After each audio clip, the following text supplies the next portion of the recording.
بسم اللہ الرحمن الرحیم۔ السلام علیکم دوستو، انڈین ایئر فورس کے برے دن اس وقت شروع ہوئے جب اس نے پاکستان کے حدود کی خلاف ورزی کرتے ہوئے بالاکوٹ کے مقام پر درختوں پر پے لوڈ گرائے اور ایک کوے کی جان لے لی۔ اس کے جواب میں جب پاکستان نے انڈین ایئر فورس کے جہاز گرائے تو انڈین جہازوں کے گرنے کا سلسلہ شروع ہو گیا۔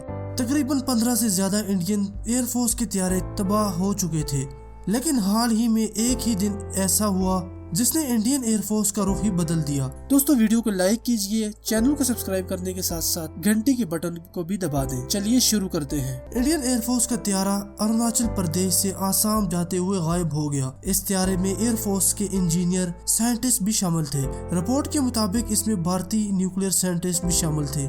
یہ صبح چائنا سے ملتا ہے، اس لیے اس بات کا شک و شبہ بھی تھا کہ چائنا نے اسے اتار لیا، لیکن سیٹلائٹ سے یہ واضح ہو گیا کہ طیارہ اپنے ہی روٹ پر اڑ رہا تھا اور غائب ہو گیا۔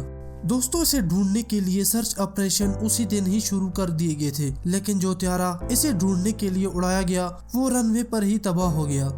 کسی طرح اس کے تمام عملے کو بچا لیا گیا، لیکن طیارہ جل کر راکھ ہو گیا۔ اسی دن شارجہ سے آتا ہوا ایک اور انڈین ایئر فورس کا طیارہ تباہ ہو گیا تھا، اور پھر ایک لڑاکا طیارہ بھی تباہ ہو گیا جس کا نام MiG-21 بائسن تھا۔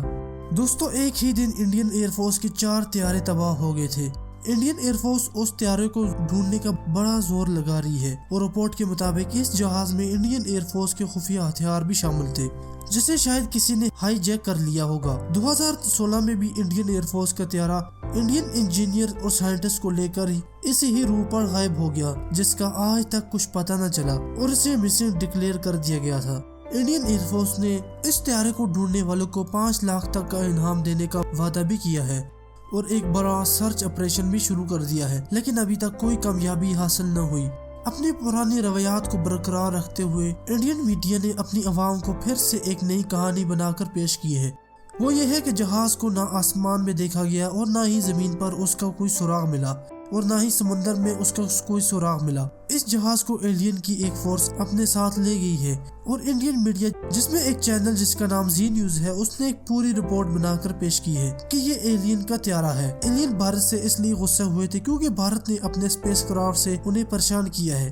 بھارت نے اپنے منگل یان جو منگل پلانٹ پر بھیجا تھا، منگل یعنی مریخ سیارہ، تو ایلین نے اس اسپیس کرافٹ سے یہ پتہ چلایا کہ یہ انڈین کا ہے، اور وہ آئے۔ انڈین سائنٹسٹ سے بھرا جہاز تو ان کے لیے ایک بڑی غنیمت تھا، اس لیے وہ اسے ساتھ لے گئے ہیں۔ دوستو، اتنی بڑھ کے آپ نے کہیں نہ سنی ہوگی۔ ٹویٹر پر بھی لوگوں نے اس کا خوب مذاق اڑایا ہے۔ الجزیرہ نے اس خبر کو نشر کرتے وقت ناسا کو بھی انڈیا میں بیس بنانے کا مشورہ دے دیا ہے تاکہ ایلین سے رابطہ بحال ہو سکے۔ دوستو، اس میڈیا نے انڈیا کا دنیا میں مذاق بنایا ہوا ہے۔ پہلے کبوتر سے دنیا کے آگے مذاق اڑوایا، پھر غبارے، کوے، اور آج ایلین سے مذاق اڑایا۔ دوستو، یہ سارا جھوٹ زی میڈیا اور ABP نیوز پھیلانے کا کام کرتے ہیں، اور TRP کمانے کے لیے یہ لوگ کچھ بھی کرنے کو تیار ہیں۔ یہ اس بات کی بالکل پرواہ نہیں کرتے کہ ان کے ملک کا نام بدنام ہوگا۔ دوستو، آپ زی میڈیا کا کلپ سنیے۔ ایئرپورٹ کی رہسیمئی طریقے سے ایک ویمان کے لاپتہ ہونے کی پوری کہانی بتائیں گے آپ کو۔ ہندوستان کے ساتھ ایک ایسا واقعہ پیش آیا جس سے پوری دنیا حیران ہے، ہر کوئی پریشان ہے اور پورا سسٹم ہلکان ہے۔ معاملہ انڈین ایئر فورس کے ایک ویمان کے لاپتہ ہو جانے کا ہے۔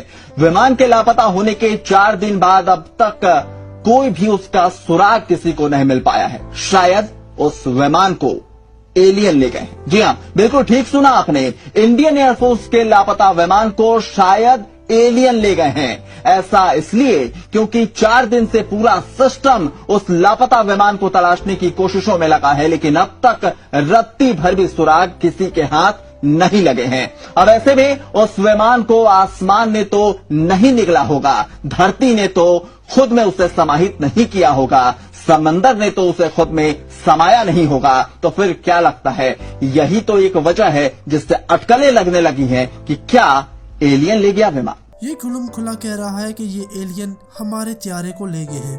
دوستو، بات کچھ بھی ہو، اس پلین میں انڈیا کے بہت بڑے راز دفن تھے جسے انڈیا یہ نہیں چاہتا کہ وہ کسی اور کے ہاتھ لگے۔ اس پلین کو ڈھونڈنے کے لیے انڈیا نے تاریخ کا سب سے بڑا آپریشن لانچ کر دیا ہے تاکہ اس پلین کو ڈھونڈا جا سکے۔ دوستو، جب سے انہوں نے پاکستان ایئر فورس کی مار جھیلی ہے، اس وقت سے ان کے طیارے خود بخود ہی گرتے جا رہے ہیں۔